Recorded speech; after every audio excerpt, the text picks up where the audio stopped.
The Duncan Robinson revival is in full swing, so we invited Sports Illustrated's Rohan Nadkarni to talk about his recent piece on Duncan and his incredible impact this season. Plus, we give our takes on this Miami Heat season, from their chances at playoff success and postseason awards and much more. So grab some Thanksgiving leftovers, sit back, and enjoy today's episode of Locked On Heat.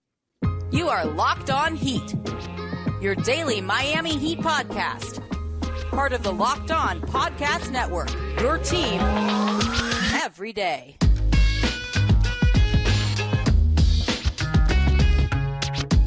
All right, welcome to Locked On Heat, your daily podcast on the Miami Heat. I'm Wes Goldberg. Joining me as always, it's David Ramil. However you're tuning in on YouTube, Odyssey, or your favorite podcast app, thanks so much for making Locked On Heat your first listen every day. Fired up to be joined today by Rohan Nadkarni of Sports Illustrated to help us take stock of the Heat season so far. We're going to do this by giving our takes. Not necessarily the hottest takes, but just something that we really believe about this Heat team. Rohan, you are our guest. Let's just jump right in. We'll start with you. Where do you want to take us? Well, first of all, excited to be here as always. Secondly, so excited we could just avoid Wes's awkward small talk today and jump right into the takery. Thrilled about that. I wrote about Duncan Robinson today. Yes, I actually spoke to Duncan during the finals for a story we were hoping to do during the finals. Unfortunately, the Heat lost too quickly for us to run the story in time. Sucks. So, but it was great because everything he told me then makes sense now. The story is all about him working his way back into the rotation. And it's crazy. After he got hurt last year, down the stretch of the season, he wasn't really a normal part of the rotation anymore. His minutes were sporadic. If Tyler doesn't get hurt during the playoffs, we may not have seen much of Duncan. And the next thing you know, he was part of their best lineup in the playoffs, closing games in the fourth quarter with Kyle, Caleb, Jimmy, and Bam.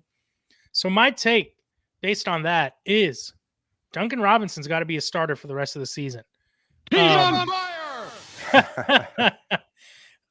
If you look at the lineup data, it's still a small sample size with 74 minutes.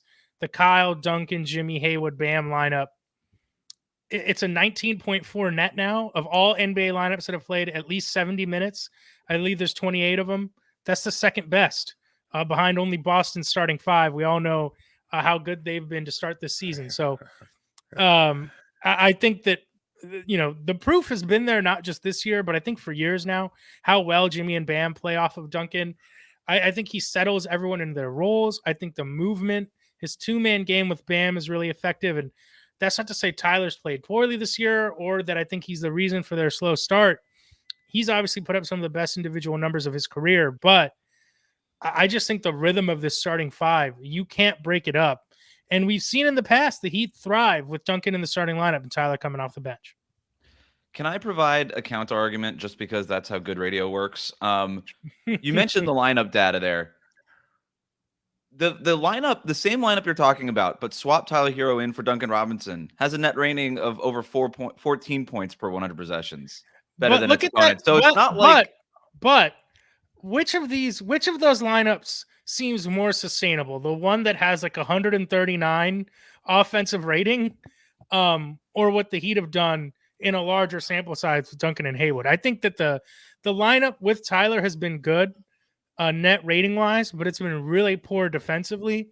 Yep. And that offensive rating is just completely unsustainable. It's not very real to me. And I'm not saying that the Duncan data is, complete fact, but when you compare that, when you take that with the fact that Duncan's also been closing fourth quarters, he's obviously been a big part of the team's success. Do you think, David, that Duncan Robinson should come off the bench or should start and Tyler Herro should come off the bench? We've talked about it before. I'm starting to kind of lean that way also, but we talked about the possibility. You brought it up. Like, why? Come to the dark side, David. No, it's not necessarily about Tyler starting or coming off the bench, but like, why wouldn't he replace, say, Kyle Lowry in the starting lineup? Like, isn't that a possibility in this other? I mean, we haven't seen that lineup potentially, but I mean, isn't that? I think what Wes is kind of hinting at is the fact that the lineups were great, but it was, the difference is Haywood Highsmith starting over Kevin Love. No, I'm saying even the lineups with Tyler Herro and Haywood Highsmith in it are very good. Yeah, right. So the difference is Haywood Highsmith. So why not test that out a little bit longer. Or moreover, if Highsmith is going to continue starting, when I don't see why he wouldn't, why wouldn't we bring Tyler into that starting lineup alongside Duncan? Because their games, I think, could fit equally well. And we made this argument. Our listeners and fans, believe that there's no chance Tyler should come off the bench. I don't know. I'm kind of stuck. I really don't know, because we haven't seen this version of Duncan with this version of Tyler, at least the way he was playing before he was hurt. I think that's a very fair point that you bring up, David, especially in terms of how the two of them have evolved since the last time that they started together with any level of regularity, which has been a few seasons now, and the Heat kind of went away from that experiment. What I would say is, I know fans also don't want to hear this, is I think Kyle Lowry has actually been pretty solid to start this season. The counting stats may not be there, but the team seems to perform well when he's on the floor. I think a large part of that has to do with the fact that he's really the only true point guard on the team. I think defensively, he still brings more than Tyler Herro, even at this stage of his career. I think the fact that he's not looking to shoot, even if people want him to be more aggressive, I think the fact that he's not looking to shoot helps that starting lineup a bit. I think it helps settle everyone into their roles. So I'm not saying that Tyler and Duncan together don't deserve a look. I think that that's something we might see in fourth quarters. We might see it for stretches, but I'm more of the opinion that for years now, the Heat have kind of had this weird issue where they haven't really had a great closing lineup. They don't have a consistent closing lineup, which is kind of rare for teams of their caliber. I mean, they stumbled upon one in the playoffs, which is one they weren't really using during the regular season. And it feels like for the first time in a few seasons, they've kind of found their hammer lineup, their go-to. Interestingly enough, Spo doesn't use it in the fourth quarter, but I think they finally have found a group that's been really successful, and I just wouldn't mess with that. So I'm starting to actually come around to the idea that Tyler Herro should come off the bench and Duncan Robinson should just start. We already talked about the numbers, but let's just lose the number mumbo jumbo. Qualitatively, watch the team, and it functions better, and there is something to be said about that, and I'm willing to admit it, and I've never actually denied it. My whole thing this whole time was I thought the Heat's ceiling was with Tyler Herro as a starter, that they had to figure it out. I'm starting to come around to the idea that maybe you just don't. Maybe Duncan, and that's because Duncan Robinson has been so good at so many new things and other things this year that you don't necessarily need Tyler Herro to be in that starting lineup to reach a ceiling. Duncan Robinson right now is playing better than Max Strus ever has. And we don't really talk about that. And I think that's a big thing going on right now for Miami. The other thing that I really like about Tyler Herro coming off the bench is, and Spoelstra already has done this, he's been trying to stagger Jimmy Butler and Tyler Herro together because he recognizes that they don't play well together. Both players average more than 4 seconds per touch this season, and basically historically are around that. That doesn't work. Like, that just doesn't work with two quote-unquote star players. You need one to kind of take the number one option, be number one in the pecking order, and the other one to sort of fall back and in line. If you bring Tyler Herro off the bench, you're already naturally staggering them, which is something Spo's already doing, and it forces Jimmy Butler to be the number one option. It keeps him out of a deferential role. The Miami Heat are undefeated this season when Jimmy Butler has a usage rating in a game of over 30% of Miami's possessions. He is a star player, and he doesn't really play like one all the time in the regular season. But if you take, and having Herro as a starter kind of gives him reason to not do it, right? It justifies him taking a back seat. He should not be taking a back seat. He's one of the best players in the game. He's as effective an isolation player in small samples as Luka Doncic and James Harden is. Just let him go to work in that starting lineup, and then maybe you can get to a closing lineup later. And then, hey, to David's point, maybe your closing lineup is Tyler Herro in that spot for Kyle Lowry because you need some shot making at the end of games. And we know how good Tyler Herro is in the clutch. Above all else, and I know we're kind of pressed for time here, but how realistic is this at this point right now with young Tyler Herro trying to establish himself and putting in all the work and doing and saying all the right things after being linked to trade rumors for the past 3 seasons and telling him, sorry, you got hurt. It kind of like the way the team looks now with Duncan. Doesn't it make it more realistic? Because he's saying and doing all the right things. If he were to come out after getting benched and not say and do all the right things, it's almost like, hey, were you bluffing before? No, Rohan, what do you think? I mean, isn't this what Heat culture is made for? You can't handle bringing Tyler Herro off the bench? I'm not going to sit here and say it would be an easy pill for Tyler to swallow. It's easy for us to say it. This is what he has to do. You know, we've seen Goran Dragic, an all-star before, accept a different role on the team, right? Like, he was coming off an all-NBA season and said, I'm going to defer to Dwayne Wade. Later in his Heat career, he came off the bench. Great players have sometimes had to accept these kinds of roles. I mean, Manu Ginobili did it in San Antonio. This guy's in a different stage of his career, but we're seeing Russell Westbrook do it now. I think we make such a big deal out of who's starting, and I know it's ironic for me to say that because I started this take, but like Jaime Jaquez is one of the Heat's most important players. He's coming off the bench, playing the fourth quarter. Everyone's going to find a role on this team. I'm more so about just protecting the sanctity of the Heat, of a unit that the Heat have had a lot of success with, which frankly has been rare for them the last few seasons. And lastly, just on Duncan, because I know we focus so much on him versus Herro. That's not what this is about. Like, I just want to celebrate Duncan for a second, who's averaging career highs in points, rebounds, assists, field goal percentage. Yeah. His best, he's getting to the line more than he's ever been in his career. He's shooting his highest 3-point percentage since 2020. He really worked hard to reinvent himself at a time when, it was happening behind the scenes. It was happening because he was playing one-on-one, 2-on-2 with guys at the end of the bench. So good for Duncan, man. Absolutely. Good call speaking of star players, Bam Adebayo, is he finally going to be recognized as one of the best players in the NBA? We're going to talk about that next here on Locked On Heat. Today's episode of Locked On Heat is brought to you by Gametime. You shouldn't have to worry when you're buying tickets for your next event. Gametime is the fast and easiest way to buy tickets for all the sports, music, comedy, theater events near you with killer last-minute deals, all in prices and the views from your seat so you can see exactly where you're going to be for whatever show you're looking to get tickets for. No obstructions in the way, and I love that about that feature. And their best price guarantee. Gametime takes all the guesswork out of buying tickets, last-minute tickets, flash deals, zone deals, whatever you're looking for. If you're looking in town for business or something like that, you say, you know what, I've got a couple hours to kill. Go on the Gametime app. It's so easy to use. Take the guesswork out of buying tickets with Gametime. Download the Gametime app, create an account, and use the code LOCKEDONNBA, and you get $20 off your first purchase. That's $20 off your first purchase. Terms do apply, but again, create an account and redeem the code LOCKEDONNBA. That's LOCKEDONNBA for $20 off. Download Gametime today. Last minute tickets, lowest prices guaranteed. David, Go ahead. David's a born salesman, by the way. I just want to throw that out there. He's why he reads nails the pitches every time. Nails the pitches every time. Thanks for making Locked On Heat your first listen every day. Make sure you are subscribed on YouTube and on your favorite podcast app. Locked On has launched the first ever national sports 24/7 streaming channel on YouTube. Locked On Sports Today is here for you 24/7, covering the top sports stories of the day with the local experts of Locked On, plus our national shows covering every league. Go to Locked On Sports Today on YouTube and subscribe to the first ever national sports 24/7 streaming channel. All right, hot take number 2. I'm going to go ahead and give mine here.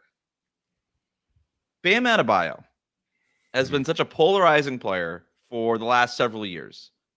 I think we're at a point, or we are reaching the point now, where the national media will be forced to acknowledge Bam Adebayo's place among the elite players in the NBA. He is a top 15 player. And when I say national media, Rohan, of course, I am not talking about you. You are national media, but you have been on the Bam wagon for a long time. But we're going to get to a point where your greasy-haired peers are going to have to recognize what Bam is all about here.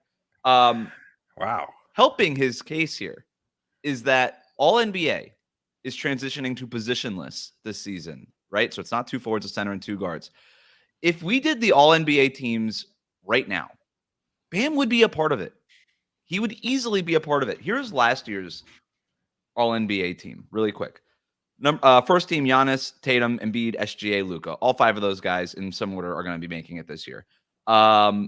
Second team, Jokic, Donovan Mitchell, Steph, Jimmy Butler, Jaylen Brown. We'll debate a couple of those guys. Jokic's second team is so hilarious. I forgot that he was second team last year. Embiid won MVP last year, yeah. And the championship. Third team, Sabonis, De'Aaron Fox, Dame, Julius Randle. He had a good year. And LeBron, because he's contractually obligated to be in it. He's kind of earned it too. Also, yes, of course. Missing the cut last year, Kevin Durant, for a variety of reasons. Kevin Durant, Devin Booker, Tyrese Maxey, Anthony Edwards, Tyrese Halliburton, Kawhi Leonard, Paul George, Jalen Brunson, Trae Young, Anthony Davis, Zion Williamson, Darius Garland. Some of those guys are obviously going to be more contenders this year than they were last year. But that list of the guys that made the team last year, and that list I just read of who didn't make it last year, is sort of the list plus Bam. Those are kind of like, if you were going to list off a big list of contenders, that's the list. This year, I know I'm going long here, and then I'll throw it to you guys again. I think Jokic, Embiid, Luka, Giannis, Tatum, easy, probably your first team if we were voting on it today. And then in any order, Durant, SGA, Tyrese Halliburton, who's putting up monster numbers, Steph, of course, De'Aaron Fox, LeBron. But Bam Adebayo, I think, is squarely in that mix. I would also probably put Tyrese Maxey, Anthony Edwards, and Paul George. If I was just listing out the top 15 players and now a positionless all NBA, that's what you get to do. You just, hey, those are the top 15 players. You go 5 at a time. Boom, those are your 3 teams. I think Bam's in it. And I think if he does make it, like I said, the national media is going to be forced to acknowledge him as that kind of player, which he hasn't really been considered. And I understand why, but he should be considered that now. Rohan, what do you say you? You know, it's an interesting one. I think we're all in agreement here about Bam's talent and the kind of player he is. I don't know that I fully agree with the narrative that the national media disrespects Bam. I know people get so upset about the defensive player of the year. I think the fact is 2 years ago, he would have won the award if he wasn't hurt for as much as also that. And the injuries. I guess. Boston's team defense was so good that they just felt that they had to give it to a Celtic. And Bam, I just think should have just given it to Sam Hauser at that point, honestly. Yeah.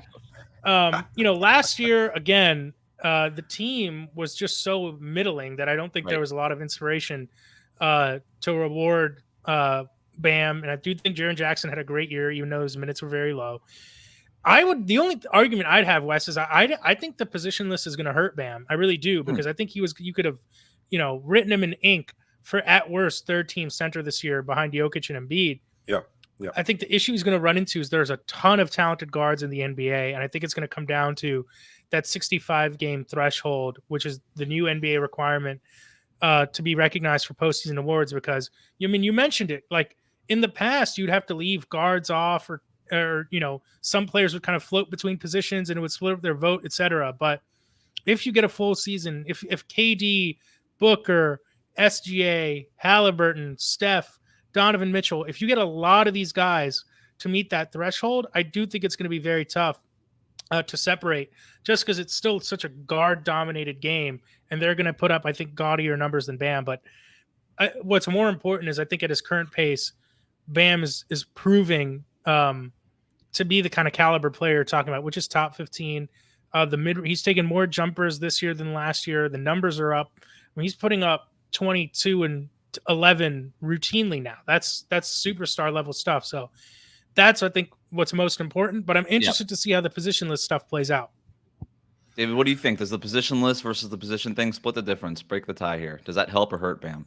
No, I think it clearly hurts him. I really do, because you can make arguments for other players, and I think, not to necessarily disagree exactly with what Rohan's saying, but I do think national media won't vouch for what Bam does as vociferously as we do regarding Bam's impact. Like I think he's still a niche kind of hipster pick amongst like NBA media members about what he does, because he is so good. But kind of like what Nikola Jovic was like maybe 4 or 5 seasons ago. It's like you kind of appreciate his Nikola Jokic, what he was 4 or 5 seasons ago. Mm-hmm. I think they can see his impact, but the numbers just don't bear it out. And I think that's still always going to hurt him. Like he's better and still not good enough. Like I don't think there's any disagreeing that he's still a top 15 player, but in terms of being able to outrank him over some of those other more productive players, it's probably going to work against him, especially when it's positionless too. So I think that's still going to be held against him. It's going to be held against him in defensive player of the year awards. And if we talk about just these awards specifically, like the Heat need to win. Like last year, I understand why none of these players got any awards, because the Heat were an 8th seed in the playoffs, right? Like if the Heat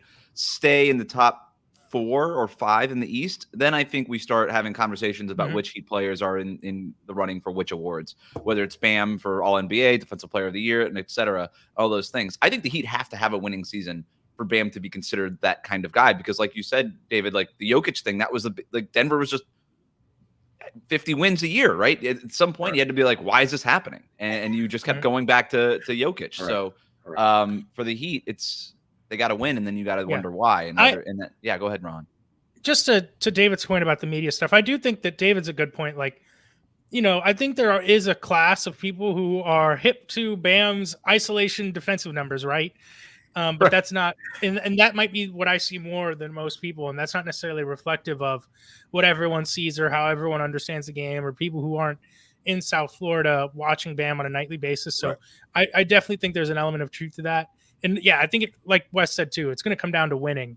It's such a guard and perimeter oriented league that I think it's going to be interesting to see how that affects someone like Bam, who, even though he's putting up incredibly solid numbers, he's not going to be a Tyrese Halliburton and hit 7 threes in a quarter. You know what I mean? The impact is not as obvious on the surface level as it might be for other players, even if it's as equally big when you dig a little bit deeper. All NBA is so far away here. We have an all-star break to talk about. What Heat players could be in the running to make the all-star team? We'll talk about that next year on Locked On Heat. Today's episode is brought to you by FanDuel. Score early this NFL season with FanDuel, America's #1 sportsbook. And right now, new customers get $150 in bonus bets with any winning $5 moneyline bet. That's $150 if your team wins. And if you've been thinking about joining FanDuel, there's no better time to get on the action with the NFL season shaping up and, of course, the NBA season kicking off in full steam. The app is so easy to use. There's a wide range of betting options, including spreads, player props, over-unders, and so much more. Go visit FanDuel.com/LockedOn and kick off the NFL season. That's FanDuel.com/LockedOn. FanDuel, the official partner of the NFL and NBA. What's the betting situation in Florida these days? I don't know, but I just heard that craps tables are going to be open at the Hard Rock. So. Interesting. Isn't it like Hard Rock only? You can do sports bets or something like that, right? Yeah, you can only do it at the place, which kind of defeats the whole purpose. Interesting. But I'm not going to do that. Thanks for making Locked On Heat your first listen every day. Make sure you subscribe to YouTube, your favorite podcast app. Every day we will be back next week. We are finishing off our takes for the Miami Heat season. David, you're up. Yeah, I know. I wanted to cheat a little bit. I'm sorry, Rohan. I know it's my fault. I misunderstood the assignment, and that's on me. It's not, you're going to blame Wes as you always do. I have no issue with whatever you're about to say. So I've got two takes. One was a little bit too hot. Takes. One was a little too hot, I think, maybe, okay. And then the other one's kind of a little bit more balanced, focusing. Well, this is my take. Jimmy Butler will never make another All-Star team.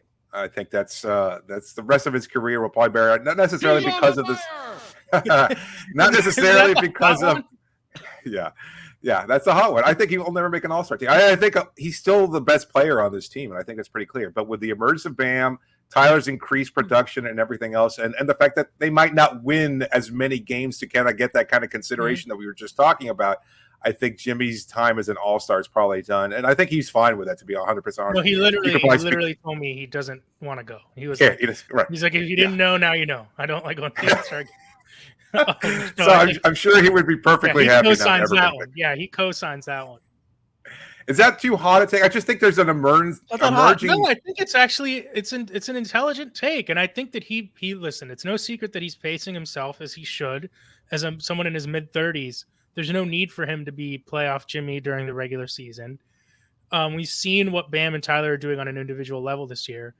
I think that that's a perfectly reasonable take, and I think that that's by design to an extent, frankly. Like that's not the time for him to be peaking.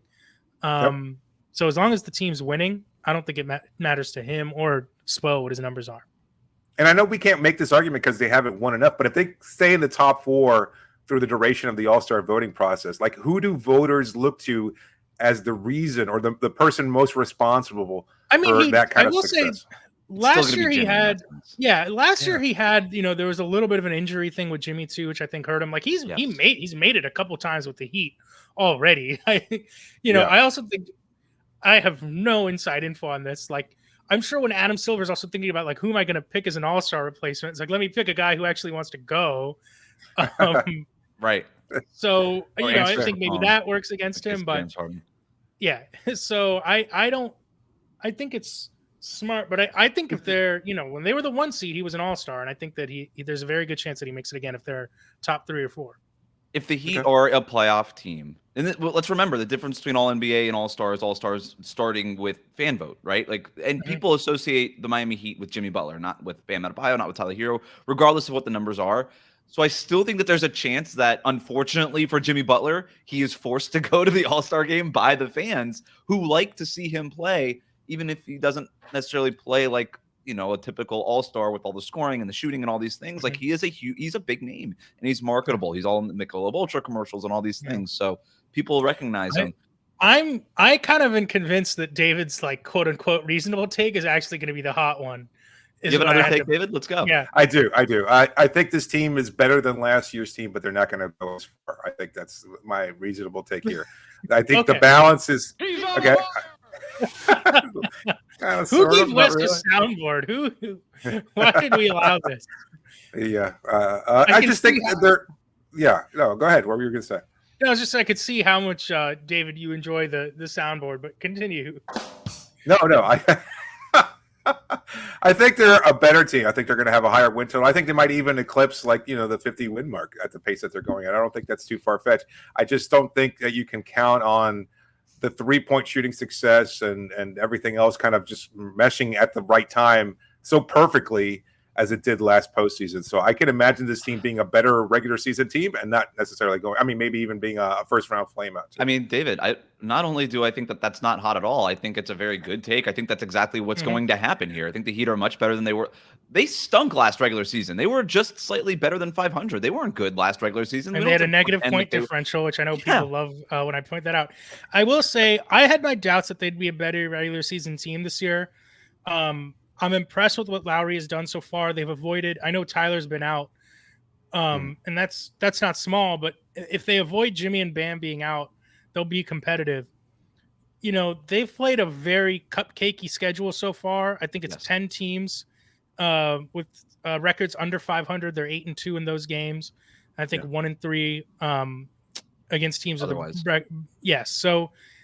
We'll have to see how that plays out. Even with that, the Chicago game, the most recent one, was their first double-digit win of the season. So they've had a successful stretch, and I'm impressed with what Hawkins has done. If he doesn't, it's going to be an endurance test for him as a rookie. If he doesn't get tired, once Caleb is back in shape, this team is deeper than I thought it would be, certainly. Oh, yeah. But I think we're all in agreement that they need to make a move if their goal is to actually win a title. Well, that's What's my the next ideal take. move for we have you? a bonus. If we have a bonus take, I think the Heat have to trade Kyle Lowry, and it's not the reason why everybody thinks it is. It's because he's your most valuable expiring contract asset. You could attach him, and they are good enough now where I think a move is justified. And we know that Pat Riley wants to get to like the 20-game mark and then kind of sit back and zoom out and say, okay, what are we really? I think he's by 20 games, which is a few more games from now, but not that long from now. You got to look at this and be like, Jimmy's still got it. He could still be the capital D dude for this team. Bam Adebayo's better. Tyler Herro's better. Duncan Robinson's better. Like, if we can make one minor trade here, we don't need to make the star trade here. We can actually use Lowry's contract and, God forbid, actually trade a future first-round pick to make a move that makes us better on the margins. I think they have to do it. Are you ready for my insane pie in the sky will never happen trade machine trade? I would love it. They trade Tyler Herro. Oh boy! To the Detroit Pistons. This is going to involve a third team. Hold on. They trade Tyler Herro to the Detroit Pistons. Poor Tyler. The Pistons trade Bogdanovich and Monte Morris to the Heat. And then the Heat send 2 first-round picks, while Detroit sends 1 to Toronto to send OG Anunoby to Miami. So Toronto gets 3 picks. The Pistons get Herro, the Heat get 3 players, and they save money in that move. Again, is Herro enough for the Pistons to move off those 2 expirings? I don't know. Is 3 first-round picks enough for Toronto? I don't know, but it's intriguing. I'd love the idea of Tyler developing for Monty Williams the same way Devin Booker did, right? I mean, that would be pretty ideal. I don't know that I'm ready to trade Tyler Herro just yet. I think you could trade Kyle Lowry and a pick and get some like real players back in return potentially.